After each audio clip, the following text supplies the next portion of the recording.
तो आज हम इस वीडियो में डिस्कस करेंगे about types of political systems. ठीक है, बहुत सारे political systems around the world हमें देखने के लिए मिलते हैं। अलग अलग देश में अलग अलग तरीके का पॉलिटिकल सिस्टम। पॉलिटिकल सिस्टम का क्या मतलब है? Form of government.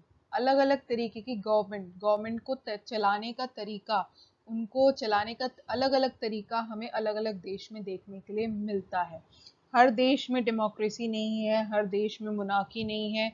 तो ये अलग अलग तरीके की अलग अलग तरीके की पॉलिटिकल सिस्टम्स हैं। ठीक है, अब क्यों जानना जरूरी है? हमारे लिए जानना इसलिए जरूरी है, हमें जानना जरूरी है कि अगर हमारा देश ऐसे काम करता है और हमारे देश में इस तरीके की पॉलिटिकल सिस्टम है और दूसरे दूसरे देश में दूसरे तरीके की पॉलिटिकल सिस्टम है, तो वहाँ क्या अलग है और यहाँ क्या अलग है। क्यों वहाँ पे कुछ चीज़ों में और हमारे यहाँ की कुछ चीज़ों में इतना डिफरेंस हमें देखने के लिए मिलता है। इसलिए भी हमें पॉलिटिकल सिस्टम समझने चाहिए।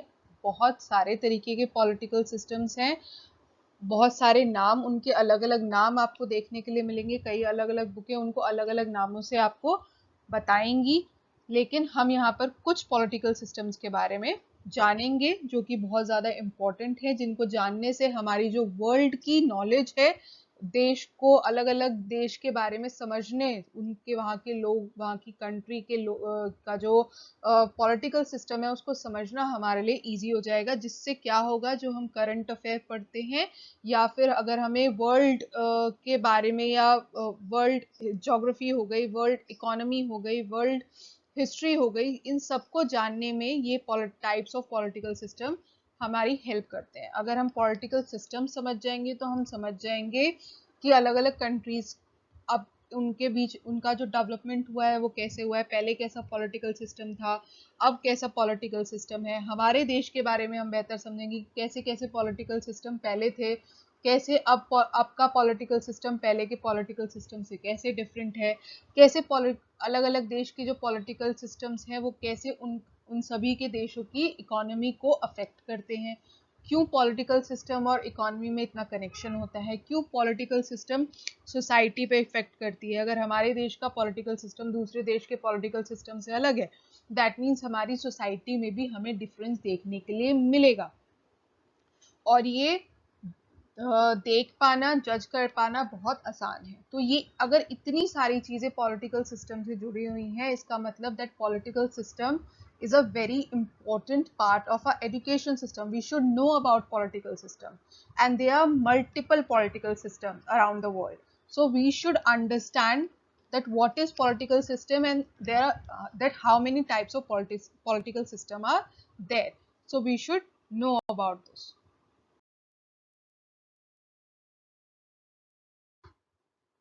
तो आप इस पिक्चर में क्लियरली देख सकते हैं कि आपको अलग अलग तरीके की फॉर्म्स ऑफ गवर्नमेंट या टाइप्स ऑफ पॉलिटिकल सिस्टम्स के नाम दिखाए गए हैं। There is democracy, communism, socialism, oligarchy, aristocracy, monarchy, theocracy, colonialism, totalitarianism, military dictatorship. तो ये सारी क्या है, ये टाइप्स ऑफ पॉलिटिकल सिस्टम्स हैं जो कि अराउंड द वर्ल्ड आपको अलग अलग देश में देखने के लिए मिलेंगी। ठीक है, इनके भी अपने कई सारे फॉर्म्स हैं। ठीक है, अगर आप डेमोक्रेसी की बात करो तो there are different types of democracies. Presidential democracy है, पार्लियामेंट्री डेमोक्रेसी है। अलग अलग देश में कहीं पर आपको पार्लियामेंट्री डेमोक्रेसी देखने के लिए मिलेगी, कहीं आपको प्रेसिडेंशियल डेमोक्रेसी देखने के लिए मिलेगी। वहीं अगर आप मोनार्की की बात करते हो तो there is a constitutional monarchy, there is a absolute monarchy. कहीं आपको कॉन्स्टिट्यूशनल मोनार्की देखने के लिए मिलेगी तो कहीं आपको absolute monarchy. So this political system is a very broader concept. जितना ज़्यादा आप किसी एक पॉलिटिकल सिस्टम के बारे में जानने की कोशिश करोगे, उतना ही ज़्यादा आप जानोगे कि कितना उसके अंदर डेप्थ ऑफ नॉलेज है। वो उसके अंदर आप जितना जानने की कोशिश करोगे, आपको कुछ और नया नया नया, क्योंकि किसी देश में अगर कोई पॉलिटिकल सिस्टम एग्जिस्ट करता है, तो और अगर उस पॉलिटिकल सिस्टम के बेस पे अगर उसका पूरा देश वर्क कर रहा है, दैट मीन्स उसकी इकोनॉमी भी उस पर बेस्ड है, सोसाइटी भी कहीं ना कहीं उस पर बेस्ड होगी, आपकी हिस्ट्री, ज्योग्राफी, आपका पॉलिटिक्स, तो सब सारी चीजें एक पॉलिटिकल सिस्टम से जुड़ी हुई हैं। अगर उस एक चीज से सारी चीजें जुड़ी हुई हैं, that means that one particular thing is very very important. इसलिए हमारे लिए पॉलिटिकल सिस्टम के बारे में जानना बहुत जरूरी है। और फिर उसके अंदर आपको और फॉर्म्स देखने के लिए मिलेंगी, फिर फॉर्म्स चेंज हो जाएंगे, दैट मीन्स उनकी पूरी की पूरी जितने भी उसको वर्क करने के लिए जितनी गाइडलाइंस होंगी, जितने रूल्स और रेगुलेशन उसको वर्क करवा रहे होंगे, उन सब में चेंजेस आप देखने के लिए मिलेंगे। इसका मतलब है कि इसलिए हमें अलग अलग देश में अलग अलग डिफरेंसेस, इसलिए इतना ज़्यादा डिफरेंसेस हमको अराउंड द वर्ल्ड देखने के लिए मिलता है। ठीक है, इसलिए हमें ये जानना ज़रूरी है कि क्यों ये इतना इम्पोर्टेंट है, क्यों हमारे लिए पॉलिटिकल सिस्टम इतना इम्पोर्टेंट है।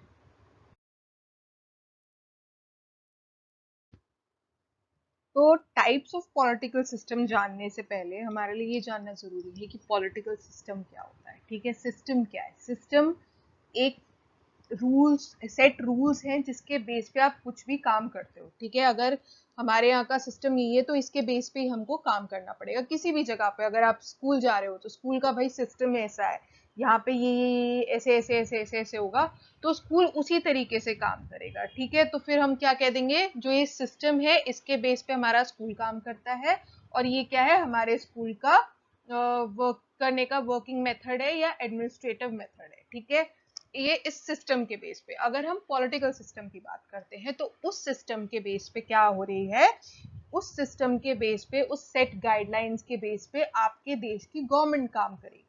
ठीक है, गवर्नमेंट काम करेगी उस सिस्टम के बेस पे। वहां का जितना भी आपके ऑर्गेनाइजेशन होंगे, गवर्नमेंटल ऑर्गेनाइजेशन होंगे, फॉर्मल ऑर्गेनाइजेशंस होंगे, जितने भी वहाँ की प्रैक्टिसेस होंगी, जितने भी आपके प्रिंसिपल्स होंगे, वो उस सिस्टम पे बेस्ड होंगे। और वो किस चीज को अफेक्ट करेंगे, आपकी पॉलिटिक्स को अफेक्ट करेंगे। और इन्हीं सिस्टम, इसी पॉलिटिकल सिस्टम के बेस पे आपकी गवर्नमेंट का स्ट्रक्चर डिसाइड होगा। अगर आप किसी सर्टेन सिस्टम को फॉलो कर रहे हैं, उसके बेस पे आपके सारे वहाँ के जो पॉलिटिकल इंस्टीट्यूशंस हैं उसके सिस्टम पे बेस आपका काम कर रहे हैं, तो इससे आपकी गवर्नमेंट अफेक्ट होगी। और उसी पॉलिटिकल सिस्टम के बेस पे आपका क्या पता चलेगा कि आपके देश में किस तरीके का गवर्नमेंट स्ट्रक्चर वर्क करता है, किस तरीके का गवर्नमेंट का फॉर्म ऑफ गवर्नमेंट आपके यहाँ काम करती है, किस तरीके का पॉलिटिकल सिस्टम आपके यहाँ एग्जिस्ट करता है।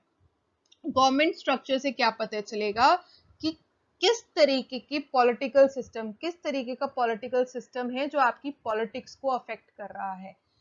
ठीक है, और वो और किस तरीके का पॉलिटिकल सिस्टम है जो कि आपके गवर्नमेंट स्ट्रक्चर को डिफाइन कर रहा है। गवर्नमेंट स्ट्रक्चर मतलब क्या है यहाँ पर, कि किस तरीके की गवर्नमेंट है आपकी, वो आपका डायरेक्टली बेस्ड होता है आपके सिस्टम पे। जिस तरीके का आप सिस्टम फॉलो करोगे उसी से आपका स्ट्रक्चर डिफाइन होगा। उसी के बेस पे आपके जितने भी पॉलिटिकल ऑर्गेनाइजेशन होंगी वो उसी सिस्टम पे बेस्ड होंगी। इन्हीं सारी चीजों से आपका गवर्नमेंट का स्ट्रक्चर पता चलेगा कि किस तरीके की गवर्नमेंट आपके यहाँ काम कर रही है। So that means system, political system is directly connected to the government structure. जिस भी तरीके का पॉलिटिकल सिस्टम आप डिसाइड करोगे अपने देश में डिक्लेयर करना, ऑब्जर्व, रिकॉग्नाइज करना, उसी तरीके का गवर्नमेंट स्ट्रक्चर आपका धीरे फॉर्म होता चला जाएगा। और बाद में जब आप उस पॉलिटिकल सिस्टम को पूरी तरीके से अपने देश में रिकॉग्नाइज कर लोगे तो आपका प्रॉपर पॉलिटिकल स्ट्रक्चर पता चल जाएगा कि आपकी कंट्री का पॉलिटिकल गवर्नमेंट स्ट्रक्चर कैसा है, आपके देश की गवर्नमेंट किस तरीके से काम करती है। That is what your political system is. Political system is a base for your government structure. ठीक है, जिस तरीके का पॉलिटिकल सिस्टम उसी तरीके का आपका गवर्नमेंट का काम करने का तरीका, उसी तरीके का उसका structure. So it is the basis. Okay,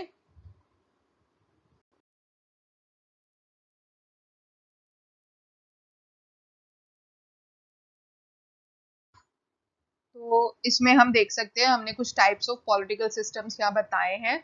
so they are different types of political systems. यहाँ पे हमने मेन पांच पॉलिटिकल सिस्टम्स के बारे में बात की है इस वीडियो में। First, very very important, that is democracy, जो कि आज के टाइम का सबसे फेमस पॉलिटिकल सिस्टम है। बहुत सारे देश जो हैं, अभी ऐसे कई सारे देश हैं जो अपने कंट्री में हमारे देश में 75 ईयर्स हो चुके हैं डेमोक्रेसी को, लेकिन अभी ऐसी कई सारे कंट्रीज हैं जहाँ पे या तो अभी अभी नई नई डेमोक्रेसी स्टैब्लिश हुई है, या उनकी डेमोक्रेसी इतनी इन्फेंट स्टेज पे है कि अभी उसमें बहुत सारे डेवलपमेंट्स होने बाकी हैं। कई सारे ऐसे देश भी हैं जहाँ डेमोक्रेसी आई है, फिर चली गई है, फिर आई है, फिर चली गई है। तो आपको अलग अलग देश में बहुत, बट स्टिल आज भी जो हर देश का जो फर्स्ट एम है अपने देश में क्या लाना है, वो है एक डेमोक्रेटिक गवर्नमेंट लाना है, because it is the best form of government, it is the best political system. ठीक है, क्योंकि यहाँ पर सबसे ज्यादा किसका बेनिफिट होता है, सबसे ज्यादा जो बेनिफिट में होते हैं वो होते हैं majority group of people, that is वहाँ के लोग, वहाँ की सिटीजन्स। अगर किसी भी देश में डेमोक्रेटिक फॉर्म ऑफ गवर्नमेंट है, दैट मीन्स वहाँ के जो सिटीजन है वो जरूर खुश होंगे, क्योंकि डेमोक्रेसी जो है वो उन्हीं के लिए है। डेमोक्रेसी सबसे ज्यादा पॉजिटिव इफेक्ट अगर डालती है, वो डालती है किसकी लाइफ पे, वो डालती है लोगों की, सिटीजन्स ऑफ दैट कंट्री। ठीक है, उनकी लाइफ पे सबसे ज्यादा पॉजिटिव इफेक्ट डालती है। तो it is the best political system in the world, that is democracy. उसके बाद आती है मोनार्की, ओलिगार्की, कॉलोनियलिज्म, डिक्टेटरशिप। तो इसमें हम इन सभी के बारे में बात करेंगे, इन सारे ही पॉलिटिकल सिस्टम्स के बारे में बात करेंगे, और डेमोक्रेसी को हम ज़्यादा थोड़ा बेहतर समझने की कोशिश करेंगे, क्योंकि ये हमारे देश का भी पॉलिटिकल सिस्टम है। इसको बेहतर समझने से क्या होगा, हम अपने देश के पॉलिटिकल सिस्टम को ज़्यादा बेहतर तरीके से समझ पाएंगे। तो सबसे पहले हम जानने की कोशिश करेंगे डेमोक्रेसी के बारे में, क्या है, क्यों इतना फेमस पॉलिटिकल सिस्टम है ये। ठीक है, तो डेमोक्रेसी को हम हिंदी में लोकतंत्र के बारे में कहते हैं, लोकतंत्र कहते हैं हिंदी में। लोकतंत्र क्यों कहते हैं, लोक यानी लोग, लोगों के द्वारा चलाई जाने वाली सरकार। ठीक है, तो डेमोक्रेसी क्या है, डेमोक्रेसी में लोगों का बहुत इंपॉर्टेंट रोल है। ठीक है, यहाँ ये सबसे ज्यादा positive form of political system है, क्योंकि यहाँ पर क्या है, यहाँ पर जो लोग हैं, डेमोक्रेसी लोगों के बारे में है, लोगों के लिए है। ठीक है, लोगों को पॉजिटिव, उनको पॉजिटिव चीजें देने के लिए है। यहाँ पर आप सबसे ज्यादा जो पॉजिटिव एस्पेक्ट है इसका यही है कि ये लोगों के लिए है। ठीक है, क्योंकि किसी भी देश की जो मेजॉरिटी, अगर आप बात करोगे, गवर्नमेंट आपकी हमेशा माइनॉरिटी होगी क्योंकि उसको चलाने वाले कम लोग हैं, लेकिन जो ज्यादा है वो है आपके लोग, the citizen of that country. अगर कोई भी फॉर्म ऑफ गवर्नमेंट, अगर कोई भी पॉलिटिकल सिस्टम उसके मेजॉरिटी के बारे के लिए ज्यादा अच्छा काम कर रही है, that is a positive thing. मतलब कि वो टाइप जो पॉलिटिकल सिस्टम है वो बहुत अच्छा है, क्योंकि वो सिर्फ माइनॉरिटी को बेनिफिट नहीं कर रही है, जो सरकार चला रहे हैं उनके लिए नहीं है, उनको बेनिफिट नहीं कर रही है, बल्कि जो मेजॉरिटी ग्रुप ऑफ पीपल है, उस देश के जो सिटीजन्स हैं, उनको भी वो पॉजिटिवली अफेक्ट कर रही है। तो वो एक पॉजिटिव अच्छा पॉलिटिकल सिस्टम है, और उसमें सबसे ऊपर आता है आपका डेमोक्रेसी। हमारे देश India is the best example. India में डेमोक्रेटिक फॉर्म ऑफ गवर्नमेंट है। किस तरीके की डेमोक्रेटिक फॉर्म ऑफ गवर्नमेंट है, पार्लियामेंट्री डेमोक्रेसी है। हमारे यहाँ पार्लियामेंट मेन है, यहाँ पार्लियामेंट में हमारे यहाँ कानून बनते हैं। A system in which the government of a country is elected by people through voting and these elected representatives hold power। तो सिंपल, बहुत सिंपल डेफिनेशन है क्या है कि डेमोक्रेसी क्या है, एक ऐसा फॉर्म ऑफ गवर्नमेंट है जहाँ की जो सरकार है, मतलब वो वहाँ की गवर्नमेंट कौन चुनता है, वहाँ की गवर्नमेंट इलेक्ट करते हैं लोग, वहाँ के लोग, किसके थ्रू, वोटिंग के थ्रू, अपना वोट देकर। ठीक है, वहाँ वोट के थ्रू, और वो जो वोट के थ्रू जो भी आपका जो भी इलेक्टेड रिप्रेजेंटेटिव चुना जाएगा, वो पावर कर, उसके हाथ में पावर जाएगी। लेकिन ये अनलिमिटेड पावर नहीं है, पार्लियामेंट है, जुडिशरी है, ये आपके यहाँ पे कोर्ट है जो कि उस पावर को देखने के लिए है कि कोई उस पावर का गलत इस्तेमाल ना करे, ठीक है। तो जो इलेक्टेड रिप्रेजेंटेटिव है उसके हाथ में अनलिमिटेड पावर नहीं है। अगर वो आएगा तो वो अपने काम के लिए नहीं आएगा, वो अपने बेनिफिट के लिए नहीं आएगा, बल्कि उसको जो भी करना है वो लोगों की भलाई के लिए करना है, क्योंकि लोगों ने उसको अपने लिए चुना है, ठीक है। यही डेमोक्रेसी की खासियत है कि डेमोक्रेसी में क्या है, यहाँ पर लोगों के लिए बनाई गई फॉर्म ऑफ गवर्नमेंट है। सबसे पॉजिटिव एस्पेक्ट यही है कि मेजॉरिटी के लिए सबसे पॉजिटिव फॉर्म ऑफ गवर्नमेंट कौन सी है, डेमोक्रेसी है, लोकतंत्र है, लोगों का राज है डेमोक्रेसी के अंदर, इसलिए। और हमारे देश में क्या है, डेमोक्रेसी है। अगर हम प्रेसिडेंशियल तो हम कई तरीके के टाइप्स ऑफ डेमोक्रेसीज, आपको बहुत सारे टाइप्स ऑफ डेमोक्रेसीज देखने के लिए मिलेंगे, लेकिन अगर हम मेन 2 टाइप की बात करें तो एक पार्लियामेंट्री है और एक प्रेसिडेंशियल है। पार्लियामेंट्री इंडिया में देखने के लिए मिलती है और प्रेसिडेंशियल डेमोक्रेसी आपको यूएसए में देखने के लिए मिलती है, ठीक है। डेमोक्रेसी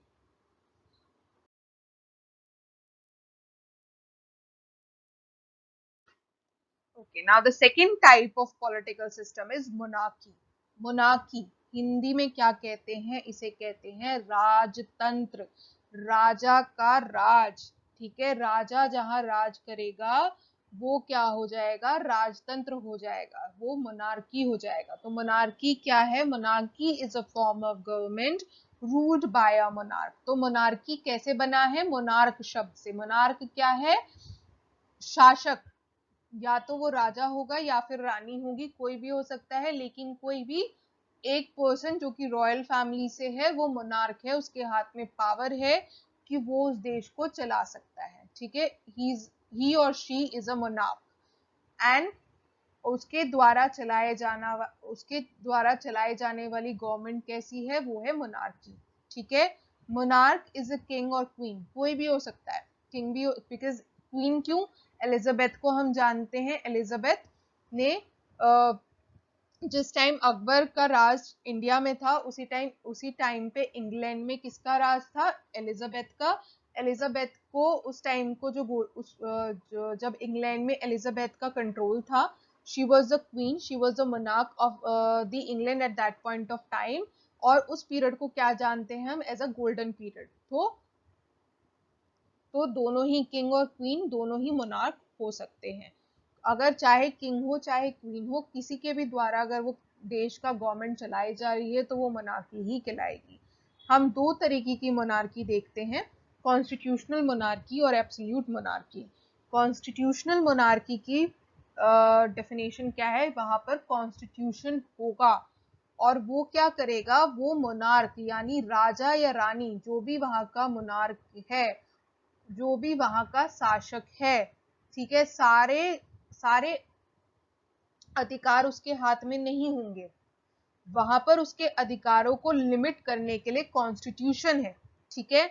कॉन्स्टिट्यूशन, यहाँ पर जो मोनार्क की पावर है वो लिमिटेड है, और वो लिमिटेड क्यों है, because of the constitution. Constitution उसके पावर को लिमिट कर देगी। और ये कॉन्स्टिट्यूशनल मोनार्की हमें कहाँ देखने के लिए मिलती है, हमको यूनाइटेड किंगडम में देखने के लिए मिलती है। There is a monarch also and there is a constitution also, ठीक है। There is a constitutional monarchy in United Kingdom, okay.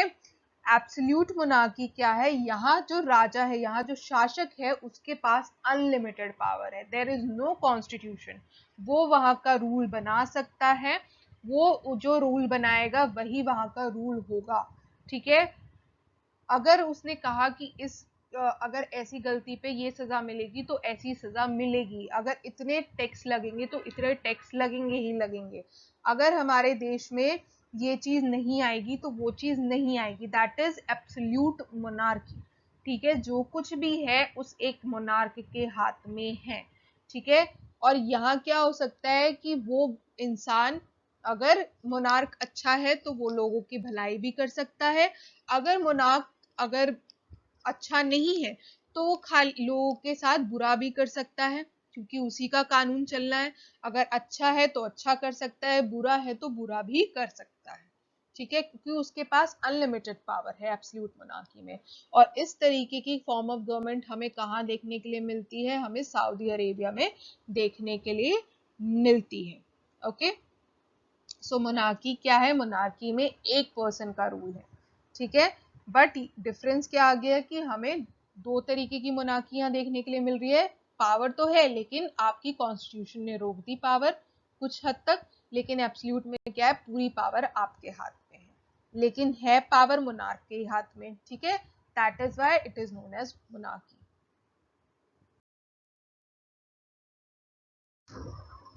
तो next type of political system जिसके बारे में हम डिस्कस करेंगे वो क्या है, ओलिगार्की, और इसको हिंदी में कुलीन तंत्र बोलते हैं। ये बड़ी इंटरेस्टिंग टाइप का पॉलिटिकल सिस्टम है क्योंकि यहाँ पे कुछ हमें अलग देखने के लिए मिलेगा। यहाँ पर हमें देखने के लिए मिलता है कि ये जो ओलिगार्की है it's a form of government in which power rest with a small number of people, ठीक है। किनके हाथ में है, ना तो एक अकेले इंसान के हाथ में है, ना ही ऐसी फॉर्म ऑफ गवर्नमेंट है जहाँ जिसको लोग चुन रहे हैं, ठीक है। ये एक ऐसी फॉर्म ऑफ गवर्नमेंट है जहां पर हमें देखने के लिए मिलता है कि कुछ लोग हैं, कुछ स्मॉल नंबर ऑफ पीपल जिनके हाथ में पावर है, ठीक है। और ये स्मॉल नंबर ऑफ पीपल कैसे हैं, ये जो कुछ अमाउंट ऑफ, चाहे 5, 10, 8, 9, 20, ये जितने भी स्मॉल अमाउंट ऑफ लोग हैं, ये किस बेस पे इनके हाथ में पावर आई है, क्योंकि ये अमीर हैं और ये डोमिनेंट क्लास के हैं, ठीक है। अमीर होने के वजह से ये रॉयल हैं, ये वेल्दी हैं, इनके अमीर लोगों से रिलेशनशिप है, या फिर इनके अंदर इनके पास मिलिट्री पावर है, इस वजह से इनके हाथ में ये पावर आई है और ये इस ओलिगार्किकल सिस्टम का हिस्सा बने हैं, ठीक है। इसलिए इनके हाथ में ये पावर रहती है, ठीक है। लेकिन the worst part of this form of political system is कि इसमें आप हमेशा करप्शन देखने के लिए, ऐसा नहीं है डेमोक्रेसी में करप्शन नहीं होता या मोनार्की में करप्शन नहीं होता, लेकिन क्या है कि डेमोक्रेसी में फिर भी आपके पास 40-60% चांसेस हैं कि जो भी होगा वो 40% हो चाहे 60% हो, चाहे कितनी भी करप्ट हो, कुछ पार्ट तो लोगों का फायदा होगा ही होगा, because it is a form of government for the people by the people, ठीक है। लेकिन मोनार्की में भी अगर आपका मोनार्क अच्छा है, अगर वो लोगों के वेलफेयर के लिए काम करने का सोचता है, तो आपका लोगों का फायदा डेफिनेटली होगा, ठीक है। वहां पर लोगों का, क्योंकि उसे पता है कि मेरे पास तो सब कुछ है, अगर मैं हूं, अगर मेरे को मेरे फैमिली के आगे आने वाली जनरेशन भी राजा बनी रहे, तो मुझे लोगों के लिए अच्छा काम करना चाहिए ताकि लोग मेरी फैमिली को, वो अपनी लोगों को, जो मोनार्क होता है जनरली, मोनार्की में क्या होता है, रूलर को ये लगता है कि जो लोग हैं वो मेरी अपने फैमिली जैसे हैं, ठीक है। अगर ऐसा सोचने वाला मोनार्की है तो वो डेफिनेटली आपके लिए काम करेगा। तो मोनार्की और डेमोक्रेसी में कहीं ना कहीं आपको एक पॉजिटिव एस्पेक्ट दिखेगा, लेकिन ओलिगार्की में प्रॉब्लम क्या है, पावर ही ऐसे लोगों के हाथ में है जो रिच है, ठीक है, और उनको गवर्नमेंट चलाने के लिए दे रखी है, जबकि डेमोक्रेसी में नीचे तबके के लोग भी ऊपर जाते हैं, ठीक है। मोनार्की में क्या है, अगर रूलर अच्छा है, अगर उसको लगता है कि जनता उसके लिए उसकी फैमिली है, उसकी एक औलाद जैसी है, तो वो अच्छा काम करेगा, बुरा है तो बुरा करेगा, ठीक है। करप्शन का तो कोई स्कोप ही नहीं है, अच्छा है तो अच्छा करेगा, बुरा है तो बुरा करेगा। लेकिन ओलिगार्की में भाई क्या है कि कुछ ही लोगों के हाथ में पावर है, ठीक है, और वो लोग कैसे हैं, अमीर है। तो अब जब अमीर हैं और बाकी सारे लोगों के लिए उनको करना है, तो हो सकता है कि वो इस लेवल पे करप्ट हो कि वो अपना ही फायदा देखें, ठीक है। उनका बेनिफिट क्या है कि मुझे मेरे बेनिफिट के लिए सबसे पहले सोचना है, ठीक है। लोगों ने नहीं चुना है उनको, वो क्यों बने हैं, वो उन्होंने फॉर्म ऑफ गवर्नमेंट क्यों बनाई है, क्योंकि वो रिच है। वहाँ का पॉलिटिकल सिस्टम, वहाँ का सिस्टम क्या है, उसका सिस्टम क्या डिफाइन करता है, अगर ओलिगार्की गवर्नमेंट स्ट्रक्चर हमारी ओलिगार्की है तो वहाँ का सिस्टम कैसा होगा, वहाँ का सिस्टम क्या डिफाइन करता है कि जो भी लोग होंगे वो उस पावर में क्यों जा रहे हैं, क्योंकि वो रिच है।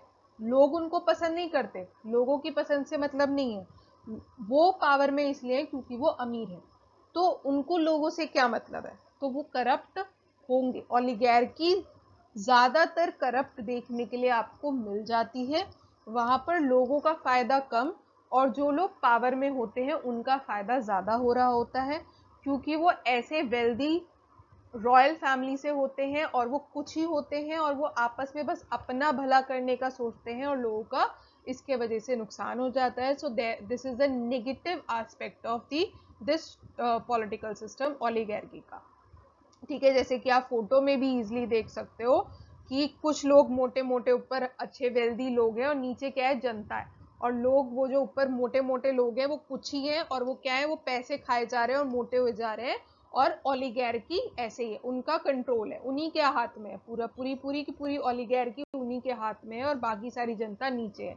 वो तरस रही है पैनी पैनी के लिए. ठीक है, एक एक पैसे के लिए लोग तरस रहे हैं. इतना ज्यादा करप्शन है कि जो ओलिगार्की में ऊपर लेवल के लोग हैं वो सिर्फ अपना ही फायदा सोच रहे हैं, नीचे के तबके का कुछ हो ही नहीं रहा है. ठीक है, तो this is the negative aspect. ना नेक्स्ट पॉलिटिकल सिस्टम क्या है, कॉलोनियलिज्म है.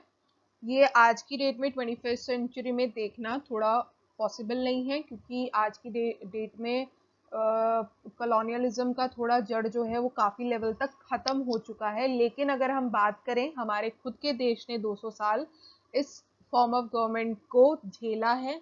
उसके हर तरीके के बुरे से बुरे एस्पेक्ट को 200 साल तक हमारे देश के लोगों ने उसको झेला है और 200 साल बाद उससे फ्रीडम पाई है. तो colonialism 18th to 20th century तक एक प्रोमिनेंट फॉर्म ऑफ गवर्नमेंट रह चुकी है. इसमें जो प्रोमिनेंट रोल निभाया है वो किसने निभाया है, ब्रिटिशर्स ने निभाया है. ब्रिटिशर्स ने कॉलोनियलिज्म ऐसा फॉर्म ऑफ गवर्नमेंट है जहाँ पे एक कंट्री जो है वो दूसरी कंट्री में जाकर अपना पॉलिटिकल और इकोनॉमिक कंट्रोल मेंटेन करती है और बढ़ाती है. क्यों बढ़ाती है? बेसिकली कॉलोनियलिज्म का मकसद ही इकोनॉमिक गेन पाना होता है, इकोनॉमिकली अपने आप को और इकोनॉमिकल बेनिफिट्स पाना होता है. ठीक है, कोई भी कंट्री, ब्रिटिशर्स का क्या था, ब्रिटिशर्स ने उस टाइम पे वो सबसे ज़्यादा पावरफुल कंट्री थी क्योंकि सबसे पहले इंडस्ट्रीज की जो शुरुआत थी वो ब्रिटेन में हुई थी. अब उनको रॉ मटेरियल की ज़रूरत थी जो कि उनके देश में इतना ज़्यादा अवेलेबल नहीं था because of the weather of that country. We all know वहाँ का वेदर बहुत ज़्यादा ठंडा है. ठीक है, वो ठंडे इलाके में है तो वहां पर क्या है, रॉ मटेरियल्स इजीली अवेलेबल नहीं होते. तो उन्होंने ऐसे देश ढूंढने शुरू करे जहां से उनके इंडस्ट्रीज को इजीली रॉ मटेरियल्स मिले. यहीं से कॉलोनियलिज्म की शुरुआत होती है. तो अपने इंडस्ट्रीज को बढ़ाने के लिए उन्होंने रॉ मटेरियल ढूंढने के लिए उन्होंने ऐसे देश चुने जहां जहां जाकर उन्होंने अपना पॉलिटिकल कंट्रोल किया, पॉलिटिकली वहां पर कंट्रोल किया. ठीक है, अपना गवर्नमेंट वहां पे स्थापित किया और फिर वहां से इकोनॉमिक बेनिफिट लेना शुरू किया. वहां पर इकोनॉमिक डोमिनेंस भी लागू कर दिया, वहां पर अपने आप को इकोनॉमिकली और पॉलिटिकली दोनों तरीके से वहां पर स्ट्रॉन्ग कर दिया. तो ब्रिटिशर्स ने इंडिया में colonialism form of government establish की. ठीक है, उसमें क्या है, वो दूसरे देश के हमारे देश में आए, उन्होंने 200 साल हमारे यहाँ पॉलिटिकल कंट्रोल किया और इकोनॉमिकली भी हमें डोमिनेट किया. हमारे यहाँ की इंडस्ट्रीज को पूरी तरीके से खत्म कर दिया, हमें सिर्फ एक रॉ मटेरियल एक्सपोर्टर के तौर पर यूज किया और वहां पर हमारे यहाँ के रॉ मटेरियल्स को वो यूज करते थे अपनी इंडस्ट्रीज को फ्लरिश करने के लिए. हमारे यहाँ की रॉ मटेरियल्स के ही वजह से उनकी इंडस्ट्रीज सबसे ज़्यादा फ्लरिश हुई, उनका इकोनॉमी बहुत ज़्यादा बढ़ गया. आप देख सकते हैं कैसे ये पर्सन जो है फोटो में पूरे देश पे कब्जा कर रहे हैं. ठीक है, ये नीचे देश का मैप है जिसके ऊपर पूरा पर्सन कब्जा करके खड़ा है. तो यही है कॉलोनियलिज्म कि कोई भी बाहर का देश आकर दूसरे देश पे जब पूरा कंट्रोल कर लेता है, इसका मेन मोटिव क्या है, exploitation of resources the primary aim. क्योंकि उनके पास रिसोर्सेज नहीं है तो वो रिसोर्सेज के ही चक्कर में दूसरे देश में जाते हैं जब उनको लगता है कि यहाँ पर इजीली आप पॉलिटिकल और इकोनॉमिकली डोमिनेंट हो सकते हो. ठीक है, यहाँ पर आप हेजिमनी क्रिएट कर सकते हो तो वो उस चीज को क्रिएट करते हैं और वहां से जितना ज्यादा वो एक्सप्लॉइट कर सकते हैं, स्पेशली रिसोर्सेज को एक्सप्लॉइट करते हैं, अपना इकोनॉमिक बेनिफिट करते हैं, वहां पे पॉलिटिकली डोमिनेंस क्रिएट करते हैं और इसी तरीके के फॉर्म ऑफ गवर्नमेंट को हम कॉलोनियलिज्म कहते हैं. ठीक है, यहाँ पर क्या है, जिस पे कंट्रोल हो रहा है वो उस देश की कॉलोनी बन जाती है. ठीक है, और उस देश के पास किसी भी तरीके का पावर नहीं रह जाता। क्या रह जाता है, वो एक तरीके से स्लेव बन जाते हैं उस कंट्री के जिस कंट्री ने उस पर कंट्रोल किया है। This is a colonialism and this is the completely negative form of political system, क्योंकि इसमें आपको जो मेजॉरिटी है, माइनॉरिटी आई है बाहर से, ठीक है, जो दूसरे देश के लोग आए हैं, और मेजॉरिटी क्या है जिस पे कंट्रोल हुआ है, दैट इज मेजॉरिटी। और मेजॉरिटी जो लोग हैं जिस देश पे कंट्रोल, उनका कोई भी राइट नहीं रह जाएगा, उनके सारे अधिकार छीन लिए जाएंगे और उनके देश को हर तरीके से एक्सप्लॉइट किया जाएगा। So this is a negative political system, negative form of political system. Last but not the least, क्योंकि इसके अलावा भी बहुत सारे पॉलिटिकल सिस्टम्स हैं, बट हमने यहाँ ये 5 ही डिस्कस किए हैं क्योंकि ये मोस्ट फेमस और मोस्ट प्रोमिनेंटली हमें देखने के लिए मिलते हैं। तो last one is dictatorship. Dictatorship है, ठीक है, और इसका बेस्ट एग्जाम्पल आज की डेट में क्या है, नॉर्थ कोरिया है। क्या है ये डिक्टेटरशिप? डिक्टेटरशिप ऐसा फॉर्म ऑफ गवर्नमेंट है जहाँ पे एक पर्सन का रूल है, ठीक है, and decision without input from anyone else. कहीं से कोई उसको कुछ राय नहीं दे सकता, कोई भी कंट्रोल है वो पूरा का पूरा डिक्टेटरशिप के हाथ में है। It implies absolute power. अब भाई मोनार्की और डिक्टेटरशिप में क्या डिफरेंस है? देखिए मोनार्क क्या है, जैसा कि मैंने बताया, रूलर, अगर मोनार्क अच्छा है तो आपके लिए अच्छा काम करेगा, उसका मोटिव, पावर तो उसके हाथ में है लेकिन उसका मोटिव है कि वो अच्छा, और उसको राय देने के लिए लोग भी होंगे, ठीक है, और भी ऑफिसर्स होंगे जो उसको राय देंगे, उनके राय से वो लोगों की बेनिफिट के लिए काम करेगा, ठीक है। उसका मोटिव कहीं ना कहीं लोगों का भलाई का काम करना है, चाहे वो राजा है बट वो अपनी प्रजा को बच्चा मानता है, अपनी औलाद की तरह मानता है। लेकिन डिक्टेटर क्या है? डिक्टेटर कभी भी, डिक्टेटर सिर्फ अपना अधिकार दिखाने के लिए कि सिर्फ मेरा कंट्रोल है, ये दिखाने के लिए वो कंट्रोल करता है, तो वो भलाई का काम नहीं करेगा, ठीक है। वो पावरफुल है, वो अपनी पावर दिखाने की हर तरीके से, और वो हर बुरा से बुरा तरीका भी अपना सकता है आपको अपनी पावर जताने के लिए। उसके हाथ में एब्सोल्यूट पावर है, उसे कोई राय नहीं दे सकता, अगर गलती से हो सकता है उसको कोई राय दे तो वो मारा जा सकता है, ठीक है। हो सकता है कि डिक्टेटरशिप में ऐसा रूल हो जाए कि अगर आपके स्कूल में कोई पढ़ाया जाएगा तो उसी के बारे में पढ़ाया जाएगा, बाहर के देश से आपका कोई कनेक्टिविटी नहीं रहेगा। तो जैसा कि आज की डेट में नॉर्थ कोरिया में सबसे ज्यादा ये सारी चीजें देखने के लिए मिलती हैं। तो जैसा कि आप फोटो में भी देख रहे हो, पूरा का पूरा एक पर्सन का कंट्रोल है, पूरा। अगर कोई दिख रहा है फोटो में तो वो एक पर्सन है, और जनता जो है वो नीचे एकदम छिप गई है। तो डिक्टेटरशिप में भी एक नेगेटिव पॉलिटिकल सिस्टम है। यहाँ पर भी लोगों की भलाई के लिए नहीं काम होगा, यहाँ पर डिक्टेटर होगा जो कि सिर्फ अपना कंट्रोल चलाएगा, अपने बेनिफिट के लिए काम करेगा। और हो सकता है कि ऐसे बहुत सारे रूल्स एंड रेगुलेशंस वो बना दे जो कि लोगों की भलाई के लिए बिल्कुल भी ना हो, सिर्फ उसके जय जयकार हो, उसी की जय जयकार हो हर जगह, ऐसे भी रूल्स एंड रेगुलेशन हो सकते हैं। And the best example is north Korea. ये है डिक्टेटरशिप, ठीक है। तो इस वीडियो में आज हमने टाइप्स ऑफ पॉलिटिकल सिस्टम्स के बारे में जाना है। आई होप आपको समझ में आया होगा। Thank you for watching. Please like and subscribe my channel. Thank you.